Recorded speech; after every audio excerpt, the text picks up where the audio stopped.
और इस वक्त की एक बड़ी खबर आपको बता दें, कोरोना से जुड़ी बड़ी खबर आ रही है। केंद्र सरकार ने 2 और टीकों को आपात इस्तेमाल की मंजूरी दे दी है। कोवोवैक्स और कॉर्बीवैक्स को मंजूरी दे दी गई है। ये इस वक्त की अहम खबर कोरोना से जुड़ी हुई, क्योंकि लगातार वैक्सीनेशन की जो रफ्तार है उसको तेज करने की कवायद हो रही है और इसी कड़ी में केंद्र सरकार ने 2 और टीकों को आपात इस्तेमाल की मंजूरी दे दी है। कोवोवैक्स और कॉर्बीवैक्स को मंजूरी दे दी गई है। ये बड़ी खबर आपको बता रहे हैं, एक बड़ा कदम वैक्सीनेशन की रफ्तार को धार देने के लिए केंद्र सरकार द्वारा 2 टीकों को आपात इस्तेमाल की मंजूरी मिल चुकी है। कोवोवैक्स और कॉर्बीवैक्स को मंजूरी दे दी गई है और आगे इसको इंप्लीमेंट किस तरह से किया जाएगा उसका रोड मैप कुछ साफ तौर पर अभी सामने नहीं आया है, लेकिन इसको लेकर भी मंथन जारी है। जल्द ही ये आम जनता के लिए अवेलेबल हो जाएंगी। दोनों टीकों को आपात इस्तेमाल की मंजूरी फिलहाल मिल चुकी है। ये एक बड़ा और अहम कदम वैक्सीनेशन की रफ्तार को तेज करने की दिशा में, क्योंकि लगातार ओमिक्रॉन वेरिएंट देश भर में अपने पैर पसार चुका है। तेजी से मामले अलग अलग राज्यों में बढ़ रहे हैं, जिसको देखते हुए एहतियाती कदम उठा लिए गए हैं। लेकिन वैक्सीन जो सबसे कारगर हथियार है कोरोना से लड़ने का, उसको किस तरह से जन जन तक पहुंचाना है, किस तरह से बूस्टर डोज लोगों तक पहुंचानी है, प्रिकॉशन डोज फ्रंटलाइन वर्कर्स तक पहुंचानी है, इसको लेकर अब लगातार सरकार एक्शन मोड में नजर आ रही है। और इसी कड़ी में एक बड़ा कदम केंद्र सरकार द्वारा टीकों को आपात इस्तेमाल की मंजूरी दे दी गई है। कोवोवैक्स उसमें से एक वैक्सीन है। स्वास्थ्य मंत्री मांडविया ने टीकों की जानकारी भी दी है। कोरोना की तेज रफ्तार अब डराने लगी है। देश में मामले तेजी से बढ़ रहे हैं। बड़े बड़े चेहरे कोरोना की चपेट में आने लगे हैं। बीसीसीआई अध्यक्ष सौरभ गांगुली को भी कोरोना हो गया है। वो कोलकाता के एक अस्पताल में भर्ती हैं, लेकिन उनके लक्षण सामान्य है, लिहाजा चिंता की कोई बात नहीं है। सबसे बड़ी चिंता की बात यह है कि कोरोना के बढ़ते संक्रमण को देखते हुए 5 राज्यों में चुनाव कराए जाएं या नहीं। चुनाव आयोग की टीम इसी मुद्दे पर चर्चा करने यूपी पहुंची है। उधर दिल्ली में CM Arvind Kejriwal high level बैठक बुला रहे हैं, जिसमें कोरोना संक्रमण रोकने के उपायों पर चर्चा होगी।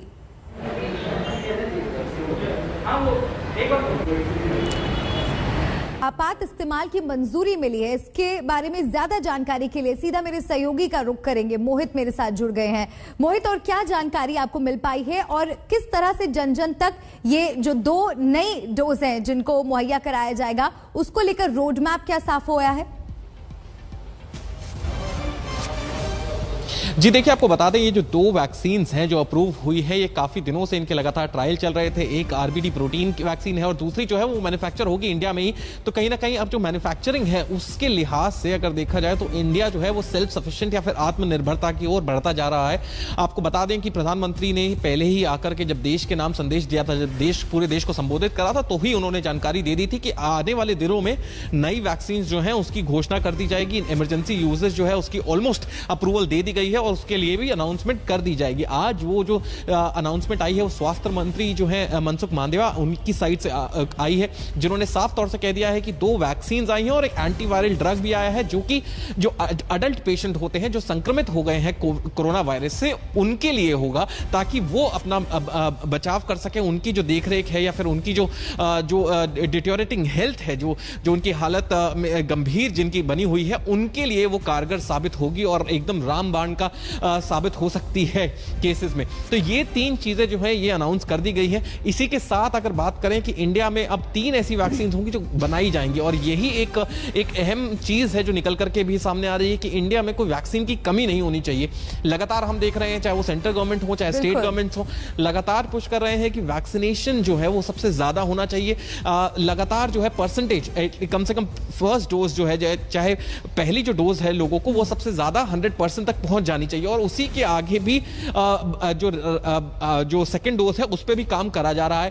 प्रधानमंत्री ने सामने आकर के ये भी कहा था कि कैसे फ्रंटलाइन वर्कर्स जो हैं उनको अब बूस्टर शॉट्स की बात हो रही है और दूसरी ओर जो बच्चे हैं जो 15 से 18 साल के बीच में जिनकी उम्र है, उनको भी डोजेस जो है वो पहले हफ्ते से ही मिलनी शुरू हो जाएंगी या रजिस्ट्रेशन कम से कम शुरू हो जाएगा। तो यही सारी चीजें हैं जो सरकार ने पहले एक रोड मैप है वो सामने ला करके जाहिर कर दिया है। अब दूसरा कदम यहां पर होगा कि कैसे रोकथाम बहुत महत्वपूर्ण महत्वपूर्ण कदम। कोरोना से बात करते हैं यूपी की। यूपी चुनाव पर कोविड का साया मंडरा रहा है। आज से चुनाव आयोग की टीम 3 दिन के यूपी दौरे पर है। आयोग की टीम राजनीतिक दलों के साथ साथ डीएम और नोडल अफसरों से मीटिंग करेगी।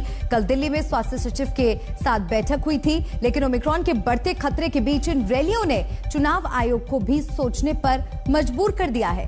चुनाव आयोग के सामने अब ये सवाल है कि 5 राज्यों में चुनाव करवाए जाएं या टाल दिए जाएं, और इसी सवाल पर विचार करने चुनाव आयोग की टीम आज यूपी के दौरे पर जा रही है। चुनाव की आयोग की टीम यूपी में आज से 30 दिसंबर तक रहेगी।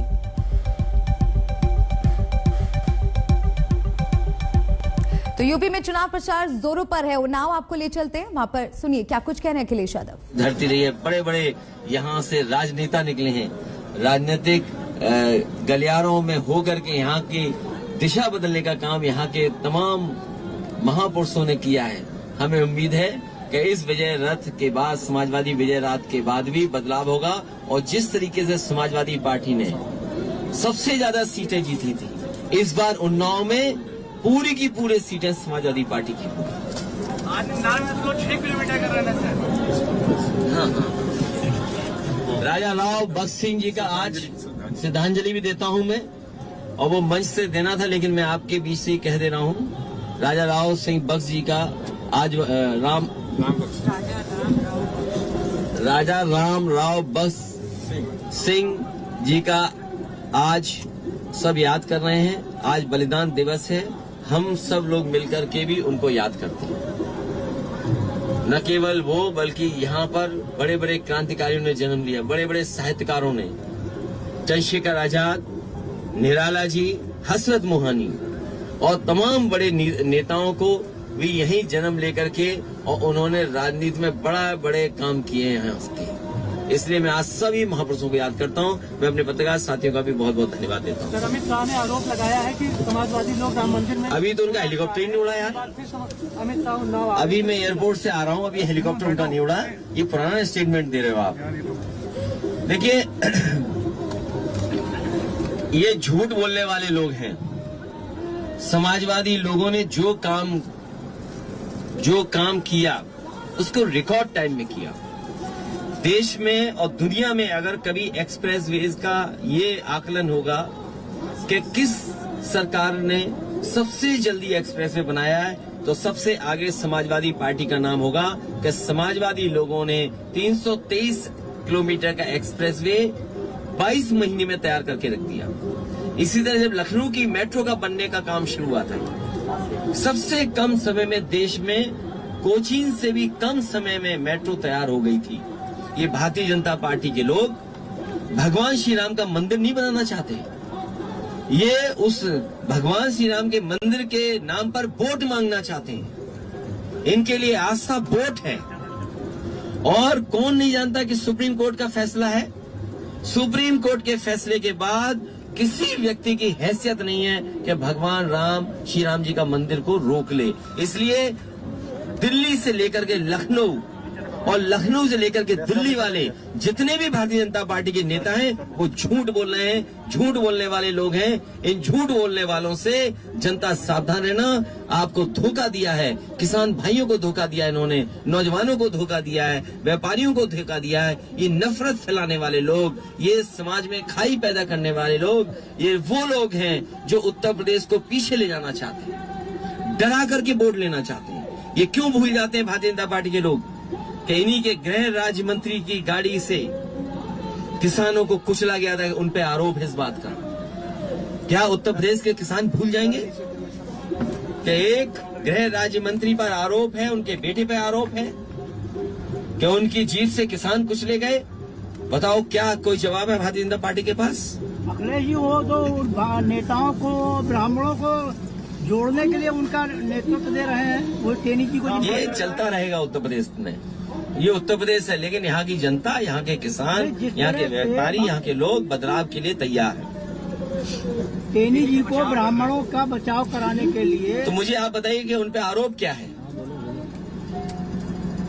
आरोप बताइए। आरोप ये है कि उनके बेटे ने किसानों को कुचल करके मार दिया जीप से। बताइए भारतीय जनता पार्टी क्या बताएगी इसके लिए? बताए भारतीय जनता पार्टी आज चारों तरफ कर रहे हैं कार्यक्रम, इसका कोई जवाब है उनके पास? और जिस तरीके से खाई पैदा करने के लिए, जिस तरीके से नफरत फैलाने के लिए जो काम हो रहा है, उसके लिए कोई जवाब है भारतीय जनता पार्टी के पास?